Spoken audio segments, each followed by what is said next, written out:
So this new mini head lettuce has a 42-day maturity. I planted shortly before December 26th, before we went away for a little bit. And it is growing very nicely. And this is the same head of lettuce that is slowly developing its inner head inside, which is thrilling. I'm so happy with the way it's turning out. The leaves are beautiful, and I've refrained from snipping the outer leaves so that we get a full head of lettuce, because I can snip the outer leaves and we can have salad with that, but I really want to wait for the inner head to fully mature. I planted 2 on this side, but I planted 3 on this side, and the third one is a little squishy for them to really fully develop. So over here I did 2 by 2, as you can see, and I did the same thing over here. So we'll wait for these to get as big as these guys. So on to the Pac Choy. That is 50 days maturity, and it can grow to 10 inches. This one's a little higher, but these leaves are so much bigger than the other minis that I had been trying. So this, in the garden, I think I need a ruler to really see the size difference, but I don't think it'll achieve quite the same height as in the garden outside in the summer, but these are growing very nicely under the lamp. So I think I will move the lamp up just a tiny bit more to give this a little bit more room to grow. And then this was the secondary planting, and they're growing very nicely. And then this was the last planting that I did.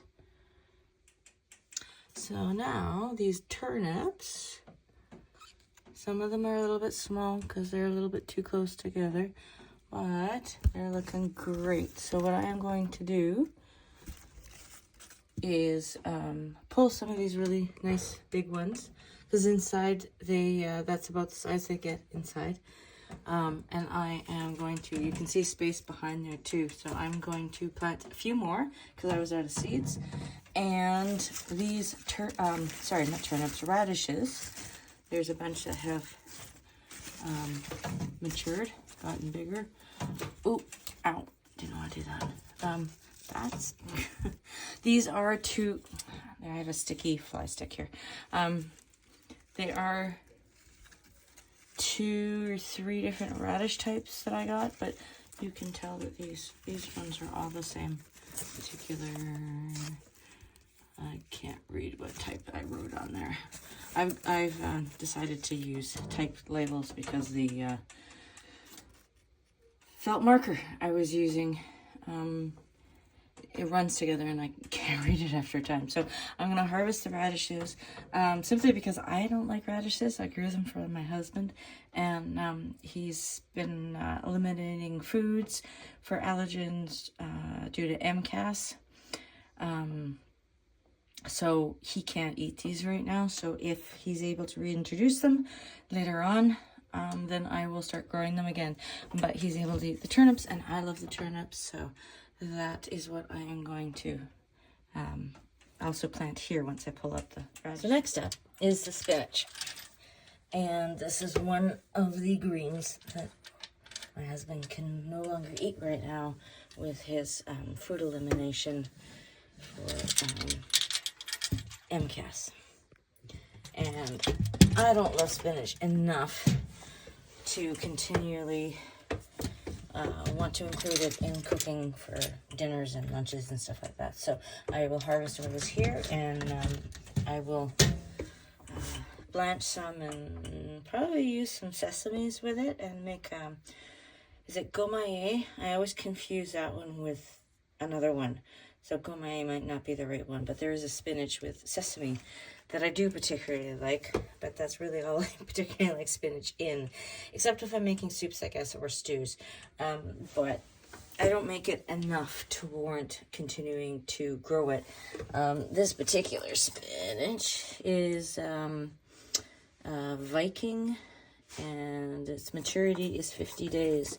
So instead, I am going to grow, hold that thought, I'm going to grow cilantro and arugula, which my research tells me grows very nicely together.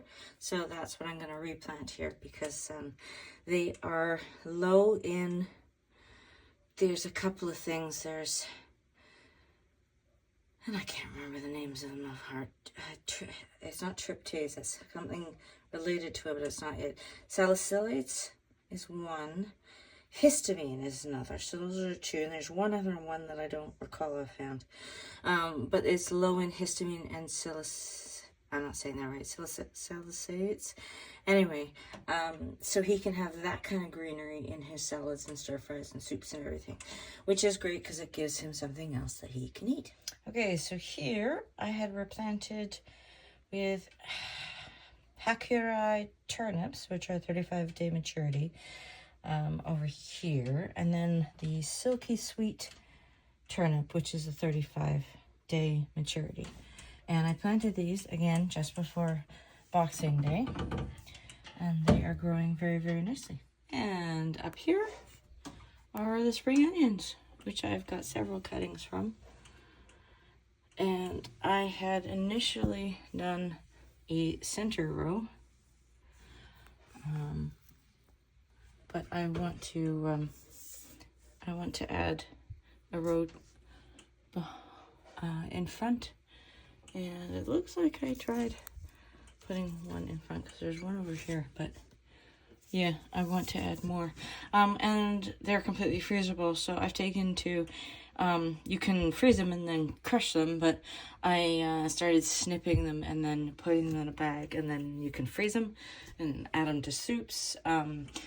Now, if you let them thaw to add in, they stick to everything, so I would highly suggest to add them into whatever you're cooking as frozen. It's just easier to deal with, and then they will mix in with what you're cooking.